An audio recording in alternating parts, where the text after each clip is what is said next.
Hello guys, कैसे हैं आप। जैसा कि आपको मालूम है कि ईद फितर की आमद है। ईद उल फितर की तैयारी हर माह के लिए बहुत ज़्यादा अहम होती है। हम लोग सामान के काफ़ी कपड़े लेकर आए हैं। ईद की इतनी तैयारियां होती हैं कि आखिरी टाइम तक कुछ ना कुछ काम निकल ही जाता है। कुछ ऐसा ही कुछ हमारे साथ हुआ है। आखिरी टाइम तक अभी हम लोग सामान की कपड़े खरीद कर लाए हैं, जो हम आपको दिखाते हैं कि हमने एक सूट हमने ये लिया आयुष्मान के। वैसे तो हमने बहुत से सूट बनाए हैं जिसमें कुछ कॉटन के हैं, क्योंकि कमीज शलवार हमारा कौमी लिबास है। और ईद पर वो पहले रोज़ तो वो बहुत ही अच्छा लगता है। जब बड़े सारे नमाज पढ़कर आते हैं तो हम लोग भी बच्चों को भी कमीज शलवार ही पहनाते हैं, क्योंकि उससे हमारी सकाफत झलकती है, जो बहुत अच्छा लगता है। एक हम लोगों ने ये आसमान के लिए सूट लिया है। ये हमने लेदर से सेपरेट शर्ट ली है। इसके साथ हमने फिर इसकी पैंट मैचिंग की है, क्योंकि हम लोगों आसमान के पास पहले ही बहुत ज़्यादा ब्लू जीन्स में पैंटें मौजूद थी, इसलिए हमने सोचा है कि इसे हम कंट्रास्ट करते हैं और इसके ऊपर इसलिए हमने वाइट पैंट सेलेक्ट की है। दूसरा सामान के लिए ये हमने स्किन और ग्रीन लिया है, जो कि सामान पर बहुत ज़्यादा सूट करता है। जब भी हम लोग शॉपिंग पर गए हैं, सामान हम लोगों का साथ होता है और इसने अपनी पसंद से शॉपिंग की है। इस शॉपिंग के साथ साथ अरशमान ने चूसनियों के भी कई पीस लिए हैं, क्योंकि अरशमान अभी तक चूसनी लेता है। एक सूट हमने ये अरशमान का लिया है। ये नेकर शर्ट है, क्योंकि मौसम थोड़ा चेंज हो रहा है। लेकिन हम लोगों ने सोचा था कि ईद पर बहुत ज़्यादा गर्मी होगी, लेकिन अब जो बारिशें हुई हैं जो पाकिस्तान में, उसकी वजह से मौसम खासा दोबारा से सर्द हो गया है। और बच्चों को हम लोग सोच रहे हैं कि हम लोगों ने जो बच्चों के लिए हाफ बाजू और नेकर शर्ट ली है, बच्चों के लिए मसला ना पैदा करे और बच्चों को हमें कुछ इनर वगैरह नीचे ना पहनाना पड़े। अरशमान, इधर आओ। कहा किधर हो? इधर आओ। चलो शाबाश। आपको इशारे कपड़े कैसे लगते हैं? अच्छे लगते हैं। हम लोगों ने 3-4 सामान के लिए ये हाफ बाजू की शर्टें भी ली हैं, जो सेपरेट सामान है, क्योंकि बहुत जल्दी कपड़े गंदे कर लेता है। जैसे ही मौसम थोड़ा चेंज हुआ है, सामान फौरन टूटी के नीचे टूटियाँ खोल देता है और पानी में अपने आप को गीला कर लेता है।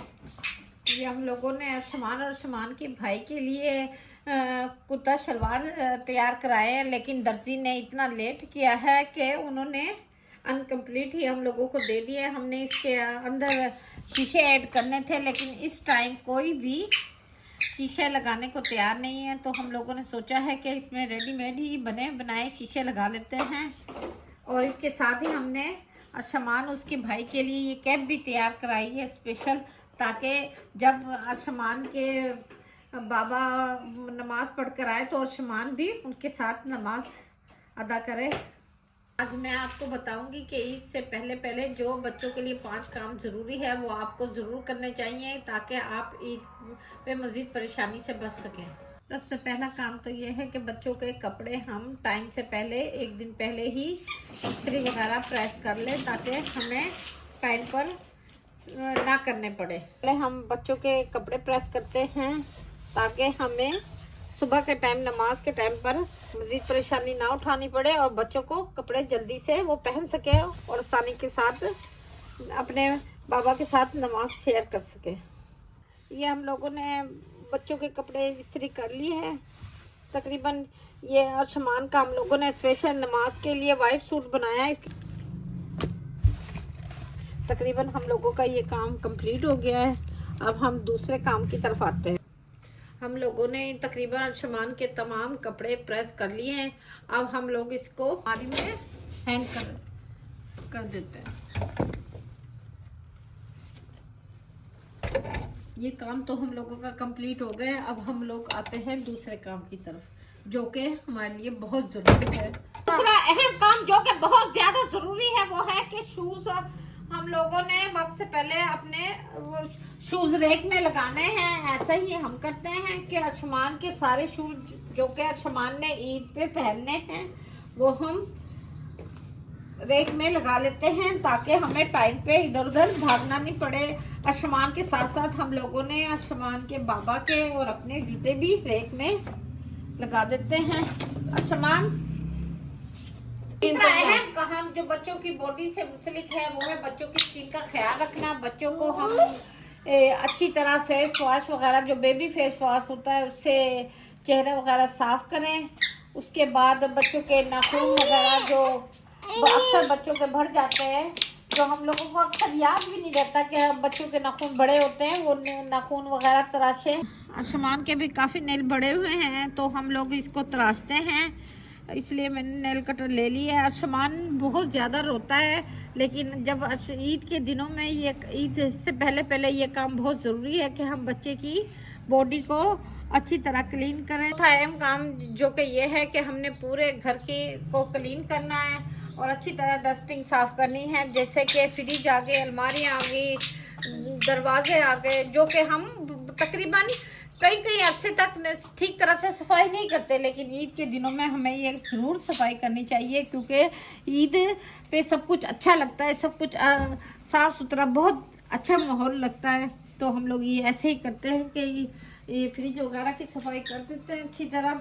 काफ़ी अर्सा हो जाता है कि सफाई नहीं होती, तो हम लोग इसकी भी अच्छी तरह सफाई कर लेते हैं, क्योंकि ईद की आमद है, इसीलिए सब कुछ हमने क्लीन करना है। तो तकरीबन हमारा ये काम भी कंप्लीट हो गया है कि अभी कंफर्म नहीं हुआ है कि सुबह ईद है या नहीं है, लेकिन हमने अपने तमाम काम कंप्लीट करने हैं। इसलिए हम कोल्ड ड्रिंक वगैरह फ्रिज में लगा देते हैं, ताकि सुबह तक अगर ईद हो तो अच्छी तरह ठंडी हो जाए और शीर खुरमा वगैरह बना लेते हैं। इसके अलावा ईद की जो भी हमने बच्चों के हिसाब से बच्चों की डिशें बनाएंगे और बड़ों के हिसाब से बड़ों के लिए डिशेस बनेंगी, ताकि बच्चे बड़े सब इंजॉय कर सके। आप भी ईद की ये तमाम तैयारियां ज़रूर करें और ईद को भरपूर तरीके से इंजॉय करें। हम लोग ये कोल्ड ड्रिंक फ्रिज में लगा लेते हैं, ताकि सुबह को ठंडी हम ईद पर इंजॉय कर सके। और हम लोग कुछ ईद के हिसाब से डिशेस बना लेते हैं। खुरमा तो इसमें मस्ट होता है, क्योंकि शीर खुरमे के बगैर तो ईद ही नहीं लगती है, इसलिए क्योंकि मीठा होता है, बच्चे भी शौक से खा लेते हैं, इसलिए बहुत ज़्यादा मिकदार में हमने शीर खुरमा बनाया है।